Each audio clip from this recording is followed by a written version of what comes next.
Hello बच्चों, let us read this question. O is the center of an equilateral triangle ABC. F1, F2 and F3 are the three forces acting along the side AB, BC and AC as shown in the figure. What should be the magnitude of F3 so that the total torque about O is 0?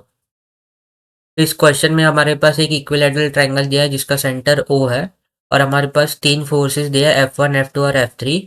तो हमें F3 का magnitude find out करना है जिसके लिए जो torque जो आएगा पॉइंट O पे वो ज़ीरो होना चाहिए। तो इस क्वेश्चन को सॉल्व करने के लिए जो की कॉन्सेप्ट हम लोग यूज़ करेंगे वो होगा relation between torque, position vector and force के बीच में। तो हमें पता है टॉर्क जो होता है वो R क्रॉस F के इक्वल होता है। इसको अगर सिंप्लीफाई करें तो ये हो जाएगा magnitude of R into magnitude of F into sine theta. और यहाँ पे थीटा जो है वो एंगल होता है आर और एफ के बीच का। तो अगर हम लोग क्वेश्चन के अकॉर्डिंग डायग्राम बनाए तो हमें एक इक्विलैटरल ट्रायंगल दिया हुआ है, एक इक्विलैटरल ट्रायंगल दिया है और इसका सेंटर जो है वो ओ पे है।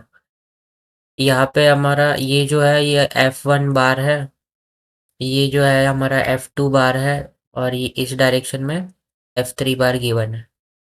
तो अगर हम लोग परपेंडिकुलर डिस्टेंस ड्रॉ करें F1 के लिए तो ये हो जाएगा R, फिर F2 के लिए ड्रॉ करें तो ये हो जाएगा हमारा R और F3 के लिए ड्रॉ करें तो ये R हो जाएगा।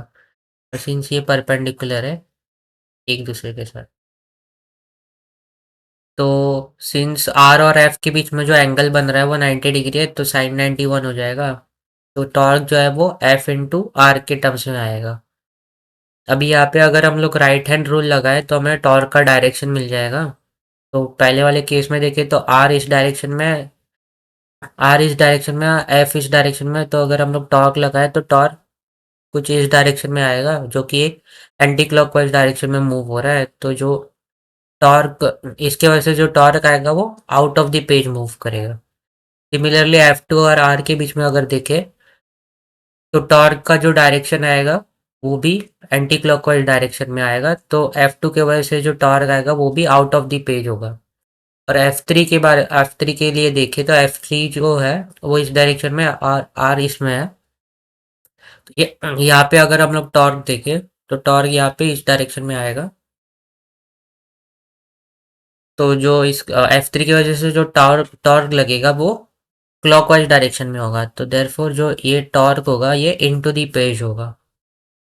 तो हमें क्या कहा है क्वेश्चन में कि पॉइंट ओ पे जो टॉर्क है वो ज़ीरो होना चाहिए। तो पॉइंट ओ पे अगर हम लोग टॉर्क का इक्वेशन लिखे तो F1 और F2 जो है वो सेम डायरेक्शन में है। दैट मीन्स टॉर्क T1 और टॉर्क T2 जो है, सॉरी, टाउ वन और टाउ टू जो है वो सेम डायरेक्शन में है। तो हम लोग लिख सकते हैं F1R प्लस F2R, ये ऐड हो जाएंगे और F3R जो है वो अपोजिट डायरेक्शन में है। तो ये हो जाएगा माइनस F3R, टॉर्क ज़ीरो है। तो ये हो जाएगा F1R plus F2R equals to F3R।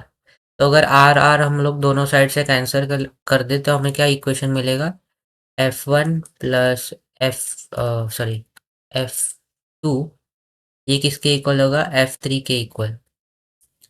तो हम लोग कह सकते हैं कि magnitude of F1 bar should be F1 bar plus F2 bar should be equal to magnitude of F3 bar. तो हम लोग देख सकते हैं कि ऑप्शन ए जो है वो इसके लिए राइट आंसर हो जाएगा। So I hope you have understood it well and best of luck.